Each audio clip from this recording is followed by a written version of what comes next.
Welcome to Samba Samba. Enjoy the video. In this video, I will explain how to put a Lamborghini Urus in neutral. First, ensure your Urus engine is running. Always apply the foot brake firmly to keep the vehicle stationary. Next, locate the paddle shifters, which are positioned directly behind your steering wheel.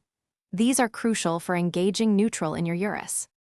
To engage neutral, simply press and hold both the left and right paddle shifters at the same time. You should see an N indicator illuminate on your dashboard, confirming that the vehicle is now in neutral. After confirming, slowly release the foot brake to ensure the car remains stationary and neutral is properly engaged. For added safety, always engage the electronic parking brake once your Urus is in neutral. This prevents any unintended movement. You can then safely turn off the engine, knowing your vehicle is secure. Remember to always perform this procedure on a level surface to minimize any risks. When you are ready to drive again, simply press the brake pedal.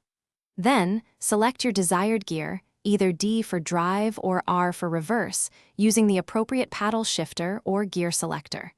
Finally, release the electronic parking brake before you begin driving. It's that simple to get back on the road. Thanks for watching.